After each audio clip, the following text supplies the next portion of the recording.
This is Dabu7 with an update to some things going on in the stratosphere. Some of you might remember the story about the small metallic balls that were discovered in the stratosphere that had some kind of fluid inside of it that they believe was microbial life. Well, this was all brought about by Dr. Wainwright that you see here, him and his crew that were doing these different tests on the stratosphere. And what they've discovered now is pretty crazy.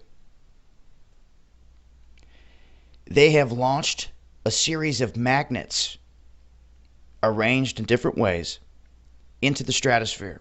And in doing so, they discovered quite a few weird things. And what they're saying you're looking at here is actually an entity. An entity, a life form that you're seeing that attached to a grain of salt. This is a crystal of salt.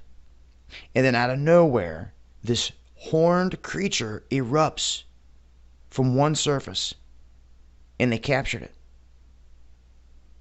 They're saying that this is solid proof that there is life in space. It may not look like a dog, it may not look like a fish, it may not look like a butterfly that you're used to, but they're finding more and more proof that these things exist. So what do you expect?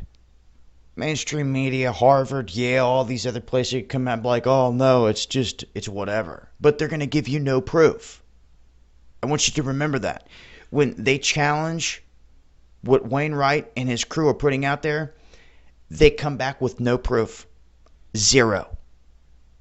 And at this point, people can speculate, what is it all day long? They're not even sure. All they know is that it's a crystal of salt in this entity, a living, moving, horned entity appeared. And it's in my opinion that these things are all over the place. There's objects, if you do your research, that have been caught on film here in our atmosphere that look like corkscrews that zip through the air. And there's some kind of organism that is here present.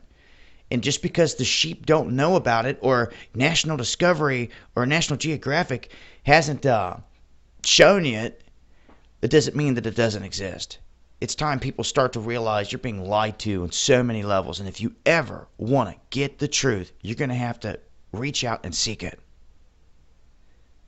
Because they're sure as hell not going to teach you none of this in school, or your kids, for that matter. It's going to continue to get worse and worse with this indoctrination of what they want everyone to believe. The reality of it is, there seems to be life teeming everywhere. And I seem to think we're stuck on this rock on quarantine. They know it. They don't want the rest of you to realize this. But it is the case. It is written. And do you think that with a life form like a human being on this planet that can do so much evil and can destroy so much of its own kind and so much of the plant life and animal life on its own planet, that there would be any intelligent life out there that would want to see you come up off this rock whatsoever? I don't think so. Start using logic. And if this was a planet that just had life on it and you gave it all a choice, what would you want to keep? You would want to keep those that made the right choice, that did the right thing. And how are they going to get that? Well, you give it a conscience and you give it free will, just like you have. So the choice is yours.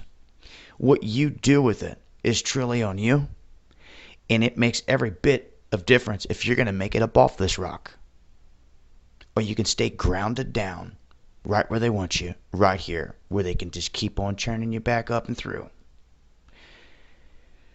Or you can elevate up off this plane. And the way to it is righteousness. I say it all the time, and that's real. We can debate all day. You don't have to hate one another. Okay? And I think we all know there's plenty of things going on out here that they're keeping from us. And this is one of the smallest, most minute. And there could be millions of these things out there in the stratosphere. All kinds of life. But unless you go looking, you're never going to find it. Because they will always stay lying to you. Much love to all the real cats out there that stay on the grind to get the truth out there, no matter how crazy it may seem. No matter how much flack you may catch. You just remember, when you're catching flack, it's because you're right above the target. And keep on dumping. This has been Taboo 7. Much love to all of you. Peace.